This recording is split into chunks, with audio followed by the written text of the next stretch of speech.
Welcome back to Will I Ever Learn Chinese? I'm Jeanette Sakel. In this episode, I'm reflecting on immersion and whether to conform in the second language. So, how did immersion benefit my language learning? I've highlighted quite a few times already that it was great as an approach in the beginning. Hearing the language and using the language became natural. Immersion can be done alongside other things like driving a car, walking, and so on. But how do you immerse yourself in the language? Well, this is different at different stages, obviously. Immerse basically means you've got the language all around you. The language is in your life. You listen to a lot of the language and you use the language. It's the language that comes to your mind as you wake up in the morning. In the beginning, this was mainly through my learning program, and I supplemented it with films and similar where I was listening to the language. But it's not just the exposure to the language that matters. It's also very important that you use the language, that you apply what you have learned. So input itself is not enough. And if people tell you that only comprehensible input will make you fluent in a language, that's not quite true. You have to use the language yourself. So immersion in terms of input, but also immersion in terms of output and using the language. So how do you immerse yourself in the language and at the same time learn the different skills of a language, such as the macro skills of reading, writing, speaking and listening? Well, this is what I did. With respect to reading, I was reading books and newspapers once I had reached the advanced stage. And I was also looking on social media, I was reading social media posts, I was following areas of my interest, I was putting on Chinese subtitles in films and so on. And I was also reading text messages that my friends had sent. And when it came to writing, well, I was writing text messages to my friends. And I was also writing social media posts. I was making a conscious effort to write those. I was writing texts and then taking them through artificial intelligence, as discussed previously, to see whether the texts were correct. But I found a way that was really useful for me was to write in Chinese when there was a point to it, and not just write texts for the sake of it. And I had found an app where native speakers can help those that are learning the language with any questions about the language. And I decided to help learners of German who were of Chinese origin, so whose main language was Mandarin Chinese, to help them with any questions they had about German, and then to write my answers in Chinese whenever possible. This was brilliant, because I was practicing my linguistics vocabulary, I was writing in Chinese, I wanted to be as good as absolutely possible in what I was writing, and at the same time I was writing something that was actually useful for other people. When it came to speaking, I was now having conversations with my teachers, obviously, but I was also engaging much more with friends and with others, and I was trying to speak the language in a lot of different ways. So I started going to a meetup group for Mandarin Chinese, for example, as discussed, and I was trying to find speakers whenever possible and trying to speak Chinese whenever possible. And when it came to listening, well, this one I had really nailed. Because I was already listening to a lot of different podcasts, I was watching films that were in Chinese, so I was listening to Chinese that way, and dramas. I was listening to conversations, and what actually helped me as well was recording my own podcast with a colleague, interviewing speakers of Mandarin, sometimes in Mandarin, and then editing these podcasts as well. So I was spending a lot of time with the language in this way, and that again helped my own learning. But immersion, doesn't that usually mean that you have to live in the country? Can you really do immersion by being far away, like I was in Britain? Well, you can immerse yourself in the language, and the tools that we have available for language learning today, I would argue, are actually so good that there isn't almost a difference between living in a country and immersing yourself in the language remotely. Let me just explain what I mean. You can have online conversations with native speakers as long as it's frequent enough. It will really help you. And you can watch videos and podcasts and access a wealth of materials that are available to you at your fingertips through the internet. Some of the learning programs, like the one I had used in the beginning, are also geared towards immersion, so they're teaching you the language more or less in a naturalistic setting, with sound and deduction, mimicking the first language acquisition of children to a degree. So I had been going through that type of immersion as well. But as I was getting more proficient in Chinese, I was immersing myself in the language in very different ways. And this was possible because I could do this remotely. So there is a real advantage to learning bigger languages like this, where you have all these materials at your fingertips, which you may not have for other languages, for smaller languages. And also to be able to find teachers, to be able to find people you can speak with, and to find dramas and podcasts and so on. But is learning a language remotely really the same as learning a language in situ, so being in that country? Well, it depends on how you model it and what you're doing. So obviously being in China, you will be in the situation where you have to use the language. You're in a lift with your neighbors and you have to say hello. You have to be on the subway and get off at the right station and things like that.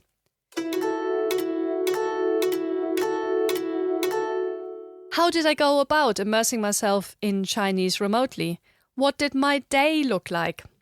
Well, a day in the life of Jeanette at the stage of more or less the intermediate learning experience. So I was an intermediate, upper intermediate speaker of Chinese at the time. And my typical day would be as follows. I would wake up and I would be speaking English and German at home. But once I was alone in the car, I would listen to Chinese. I would usually listen to a podcast on my way to work. And then in my break, I would maybe do some vocab, just a few words, by looking at my online app, and I would maybe revise some words that I had recently learned. This wasn't always the case, and I wasn't always doing vocab in this way, but sometimes I did this during my day. I would then continue to write a research paper about the use of Chinese discourse markers by high-level learners. This is something I'll be covering in a coming episode. And thereby I would be analysing the language of these high-level learners. So I'd hear the language around me and see how others were different from me and what other people were doing. During my lunch break, I'd go down to the very nice canteen at my university and bump into one of my Chinese colleagues to have a quick chat in Chinese and then, switching into English. And then another colleague would join us and we'd be speaking exclusively in English. In the evening, once at home, I would look at one of the Chinese cookbooks I had bought and I would make one of the dishes in there. A vegan mapo tofu, delicious. And I would potentially even listen to Chinese music. I would then go on to check my WeChat messages and respond to a few of the messages, and then maybe look at the news on Baidu or other online platforms in China. And in the evening, I'd settle down with a Chinese television series that I would watch on my iPad, and sometimes I would watch it in bed. But when I wasn't very tired yet, so this day I wasn't very tired, I'd watch it with Chinese subtitles at first, and then look up words that I didn't know whenever I felt that I needed it. But as I was getting tired, I decided to switch to English subtitles and just let the conversation roll over me a little bit. And, then drift off to sleep, dreaming in Chinese. Obviously, on this particular day, I didn't have a speaking lesson.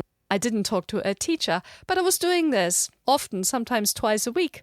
And this was a very important part of my learning journey. So, on my typical day, you can see how I slotted Chinese into my everyday activities. And this was a day when I was actually quite busy. This is a day where I didn't have the opportunity to go for a walk, which is something that I did very frequently, going for a 45-minute walk or so with my headphones on and listening to Chinese. These are obviously all the outside things I'm doing, so all the things that somebody who may observe me may see. But there were actually a lot of other things I was doing that may not be so obvious. So as I was going about my daily activities, Chinese was actually never quite far from my mind. And I subconsciously sometimes translated things into Chinese as I was talking to people. So I was speaking to myself in my head about the things I was doing. And I was trying to express myself in Chinese at the same time. Sometimes when I would come across a word or construction that I didn't know, I'd look that up. So either in my dictionary app for words, or if there was a longer construction that I didn't know how to express, I'd use a translation tool or I'd use AI to do that. And then I would note down the words that I didn't know in my dictionary app for review later. But I would also play around with them in my head, trying to express what I was going to say. So Chinese was and still is in my head a lot, and trying to speak in my head to myself was a very, very common occurrence, trying to use new vocabulary, trying to think, well, how would I express this in Chinese? Playing around creatively with the language. And this playing around really helped me to play out situations that I would come across. And once I'd come across these situations, I'd be able to retrieve what I had played out in my head and then use it in that situation. I had looked up the relevant words. I may not always know them, but at least I would be sort of halfway there. Sometimes it would take me 5, 6, 7, sometimes 10 times of looking up a word in a dictionary before I was able to remember it. This is normal though. This is the typical process of learning. This is what a learner has to go through. And by immersing myself in the language and by thinking in the language, in this way, I was actually speeding up that process quite considerably. But let's go back to this idea of learning Chinese in China. So I was obviously learning Chinese in a remote setting. I was learning it in England. But what if I had been in China? Well, we sometimes call this the so-called sink or swim approach to second language learning. And this is really, can you function in the second language? If you're able to swim, if you're just about able to manage to get your point across in the other language, that's great. But there are many situations where you may sink, where you may feel that you're totally failing. And up until I went to China on holiday, about a year and 5 months into my learning journey, and I shall be discussing this in an upcoming episode, until that time, I had not really had that situation where I needed to sink or swim because I wasn't in China. I was learning Chinese remotely in quite a friendly setting with teachers who were supporting me, etc. So I never had to order a pizza takeaway online in Chinese. I didn't have to find my way back using public transport and so on. I didn't really have to make any polite conversation with my neighbors either, even though obviously I met Chinese people in Bristol and had those polite conversations and had those misunderstandings that I've talked about previously. So there were a lot of experiences of this living in a country and then using the language in this country that I did not have. So I didn't really have that in situ immersion as such that somebody else living in China would have. And subsequently, I would not always be able to use Chinese in the same way as the other learners who had lived in the country. But I also did not really have those panic situations, those sinking situations where I couldn't use the language. But rather, the language was very comfortable. It was very friendly. Some people might argue that those sinking situations where you really have to use the language and you don't know how to use the language properly in that situation, those are the situations that speed up your learning, where you're really having to perform and where you have to do well. But at the same time, it can be very damaging to be in a panicky situation like that. And I realized that actually having a more friendly situation, not panicking, but rather using Chinese as a hobby, as something that I was really enjoying, was helping me much more. In this way, my conversations with my Chinese teachers were those where, well, I sort of had to sink or swim because I had to speak Chinese, but they were helpful. They were friendly situations. I always had a fallback option. I always could have my dictionary app open or so and then look up words in the dictionary as we were speaking or negotiate new words together with my teachers in that situation. And making mistakes wasn't really a problem. So I could play around. I could be creative with the language. And it was absolutely okay that I couldn't always say the right things. I didn't fully know how to say things. I had to ask, could you please repeat this? Because I didn't quite understand what the other person was saying. But I was negotiating in the language and I was finding my way in quite a safe setting. So this is all immersion. But the reality of immersion is that you have to spend a lot of time in the language. And you spend a lot of time in the language each day. It takes time to get used to the language, to distinguish its sounds, to learn the vocabulary in a natural setting. It's about building the language into your everyday life. And I built the language into my everyday life and thereby spent a lot of hours each day immersing myself in the language. So let's compare this with my friends who were doing 10 minutes on a translation app and feeling that they weren't really learning the language.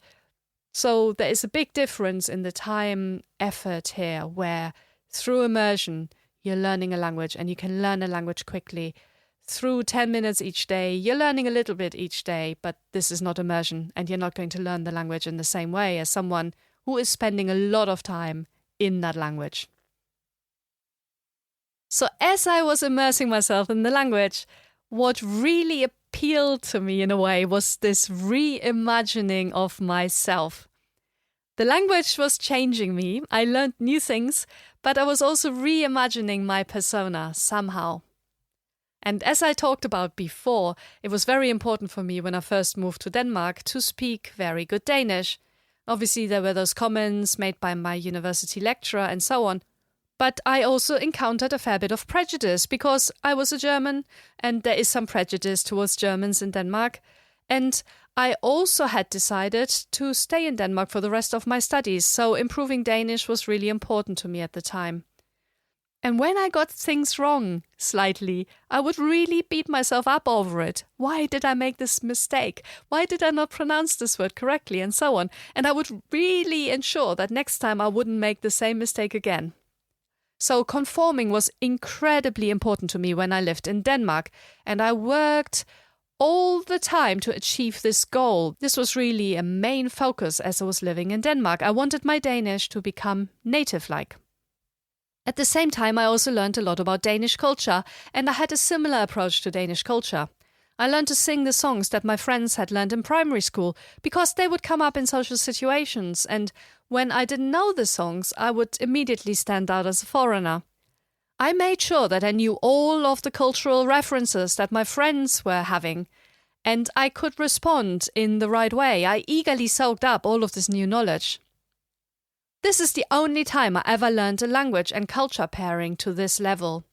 Because with all the other languages I've learned subsequently, I have been much more relaxed about the process, and I have not really felt the need to assimilate in quite the same way. And obviously we discussed earlier how maturity plays in here and various other factors. So speakers who are not really proud of the heritage or who may want to change may feel a much bigger pressure to conform. If you feel proud of your heritage, you may feel that you don't have the need to perform. Or you may feel that you fit into the new culture very well and you learn the language to a high degree. There are a lot of studies on this, and it's really interesting what the different outcomes are. But when we look at this from the outside, we have to consider that language learning is actually hard work. It takes a lot of time, it takes conscious effort, but it also takes all this immersion time that needs investing. And just like investing money, a learner will have to decide for themselves how much they can afford and whether a lower ability will be enough. So, is the main goal to deal with outsiders and enough to get by, for example on holiday, taking a taxi and so on? Well, if that's the case, you may reach that desired level of proficiency relatively quickly. If you feel that you've reached the right level and you have what you required in the language, you may stop learning the language. Previously, this sort of stopping learning a language was referred to as fossilization, basically meaning the language fossilizes at that stage. But we know it's not really as simple as that. And we saw in the last episode that language attrition can actually go up and down. Sometimes your proficiency is higher, sometimes it's lower, and it can slide up and down on a scale. Learning will obviously still happen after fossilization. You may come across new words and so on, but you may put in less of an effort to learn more. I have experienced this in a number of situations. For example, in my 30s, after I had written The Grammar of Musse 10 and I had worked on a number of other projects, I was working on a project on the Amazonian language Piraha with several colleagues. And the Piraha are a native tribe living in the Brazilian Amazon, and they have lived there without learning Portuguese or fitting in with the outside world, so they maintained or largely maintained their hunter-gatherer lifestyle. They live in a very remote setting and form small and close-knit groups that live in various areas around the Maisi River, which, going through a range of other rivers, eventually leads to the Amazon. There are indigenous groups in the Amazon that are truly uncontacted, but the Piraha are not.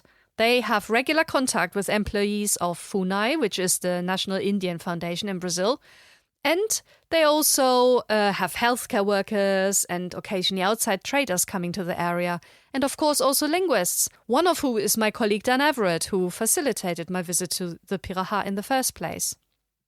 I was interested in seeing what would happen when the Piraha had to communicate with an outsider. I was such an outsider, I spoke Portuguese, but I also spoke some Piraha. And as I was speaking to various people, it turned out that there was a small handful of middle-aged men that had taken on the role of communicating with outsiders. So these were the people I was seeing very regularly as I was spending my time there. And these speakers had learned a very basic variety of Portuguese. They spoke Portuguese to a very low proficiency, just enough to get the message across. For example, to trade, or to help out members of the community who had no knowledge of Portuguese when a stranger was in the area. This was really interesting, and we can see very similar things in other contact situations where somebody has to take over the communication role and fulfill those communicative needs. And for the Piraha, those needs were met already with a very low level of basic Portuguese proficiency. With Chinese, I didn't feel like I needed to stop. I had heard other learners say that they had learned enough now and they didn't really want to invest any more in the language. They were quite happy with the level of proficiency they had reached. But I just had this urge to learn more. I didn't feel like I needed to conform though, because, well, I was quite obviously an outsider. I didn't look like most native speakers of Chinese. What was important to me though was to come across as relatively fluent, as somebody who had learned the language and who was able to communicate. And I also wanted to continuously improve. I was always striving for the better. But would I ever feel the need to conform in Chinese then? What about my accent? I have previously discussed how I didn't really feel the need to fit in with respect to my accent when I first moved to Britain. I was quite happy with who I was. And with Chinese, I felt similar to English. So while I wanted to achieve as good and clear a pronunciation as absolutely possible, I also knew that I would never really blend into Chinese culture as a native or native-like speaker of the language. I would be able to learn Chinese to a high level, that's for sure, but I would not necessarily be worried about my own linguistic baggage, my accent, my heritage. And what is really great about accepting that you're not going to conform, that you don't have to assimilate, is actually being able to be an outsider and to be comfortable in that role. As an outsider, a lot of pressures are taken off. An insider would have those pressures, but you can be eccentric, for example. It may even be expected of you, because you're from a different culture, so surely you will do things in different ways. There are darker sides to this, of course. You can get away with being rude. You may be forgiven for not knowing any better. Most importantly, though, you can reinvent yourself. You can consciously or subconsciously become a different person. I read a really interesting book by Jhumpa Lahiri, a Bengali heritage American writer. Her book is called In Other Words, and she captures this very beautifully when she discusses how she started to write in Italian, a language she had learned later in life and was still perfecting. This allowed her to reinvent herself as a writer. Because writing in Italian, she had a freedom to be imperfect. She didn't have this in English, where the expectations were very high. English, as her much stronger language, needed a certain style. There needed to be eloquence. In Italian, she could be much more direct, much more down to earth, and this greatly changed her writing style. I found this as well, learning other languages and speaking other languages and even writing in other languages. As I had been getting older, I really appreciated the opportunity to reinvent myself and not to conform. And I felt very, very comfortable in this space. I have moved all over the world, and I only really started to settle in my early 30s. And then, well, reinventing myself had really become the norm because I had to do that so many times. I had to speak new languages, I had to work on new projects, fit into new cultures, new neighborhoods, and find new friends, and it had become natural to me. Starting to reinvent yourself can also help you deconstruct everything about what you are and what you stand for and make you understand yourself a little bit better. I find it quite interesting because sometimes my friends tell me that when I speak Danish, I suddenly become a very different person. I've got a different expression on my face from when I speak English. And the same is the case for German. And definitely also for Chinese. Well, maybe I look a bit like a deer caught in the headlights because I'm desperately trying to follow the conversation. I have felt a lot of freedom expressing myself in other languages though. And I have in the past also written sporadic diary entries in languages that I was only semi-fluent in, that I didn't speak particularly well at the time. And this gave me the freedom to express myself in a totally different way from using my dominant or very fluent language at the time, and saying things, analyzing things for myself in a slightly different way, from a slightly different perspective. This is something that people have studied in second language acquisition studies. You can be less guarded, you can be less careful in your second language. Things may not be as taboo or as loaded as they are in your first language or in a language you speak particularly well. You may speak more freely, you may even swear in the second language without it taking on such a loaded meaning. So, learning another language allows you the freedom to be creative, to explore different personalities, approaches to the world, and it can also make you reflect on yourself and your life in a totally new way.